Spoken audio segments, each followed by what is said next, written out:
Hi guys, in this lecture we will be discussing the grapes of civilization, otherwise known as the characteristics of a civilization. We were actually going to be talking about one of the major effects of the development of agriculture, and that is that it led to the development of civilizations.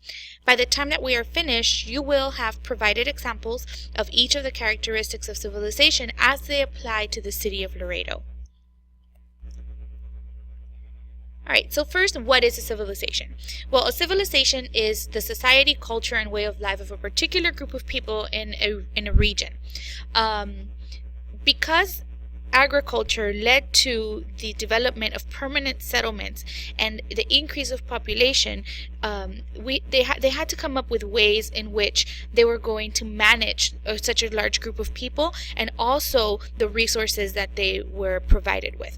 And so rules for society and for government and for culture developed as a result of agriculture. And all these civilizations had similar characteristics that historians and anthropologists have grouped into these grapes, right? We're going to use that acronym to describe these characteristics.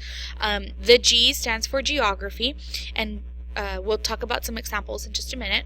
The R stands for religion, A for achievements, P for politics, E for economics, and S for social structure. I am attaching another YouTube video to the website so that you can see a really quick clip of a song that will help you remember these really easily. Okay, so let's talk about the geography of a civilization. When we study the geography of a civilization, we might ask any number of questions that are listed here. Where is it located? What type of landforms are in the region? What is the climate like? How does that impact people? What kind of plants and animals are native to the area? And what other types of natural resources can be found? Are there rivers? Are there deserts? Are there particular plants that are edible, or are there animals that are dangerous? All these kinds of questions we can talk about when we look at the geography of a civilization. When we study the religion of a civilization, we'll look at things such as how many gods they worship, what their main beliefs are, where people go to worship. You know, some people go to a church or they might go to a temple. And we'll also look at other religious practices such as ceremonies or special holidays, kind of celebrations that they have that are tied into their religion.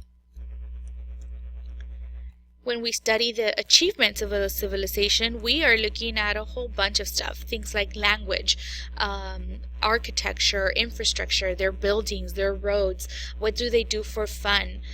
What does their art look like? And what type of educational system do they have? Who gets to be educated? What kind of education do they get? That all plays into the achievements of a civilization. And also what their major inventions are. And we'll discuss specific examples when we get into these civilizations. Politics is something else that we look at, the form of government that exists in this civilization. What are the laws that people have to follow? How is power distributed? Who makes the rules? And who selects those leaders? How are they selected? And who participates in the government?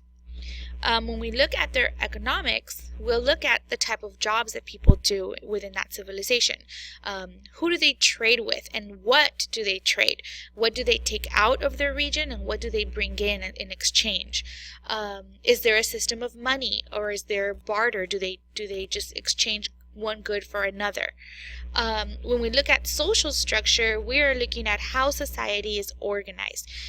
In different civilizations, people play a particular role in society, and so we're looking at how those social classes are divided, how those roles are prescribed to people. And also we'll look at gender roles, like what women should do, what males should do, and even people from different social classes. What are their jobs? What are the rules for their social class? And that's about it. Those are the grapes. So when we get to the activity, what you are going to do is create a web similar to this in your notebook, and you are going to provide at least 3 examples of each of those characteristics that we just looked at, and you're going to apply it to Laredo. So in the middle you'll write grapes of Laredo, and each of these little bubbles represents one of the grapes. And so you are going to give at least 3 examples. And if you've noticed, I already did geography for you. So if we looked at the geography of Laredo, we would say that Laredo is in South Texas, that it has a dry and hot climate, and that mesquite and cacti are native to the area. And now you're going to do the same for religion, achievements, politics, economics, and social structure. Okay. If you have any questions, make sure you bring them to class, and thanks for watching.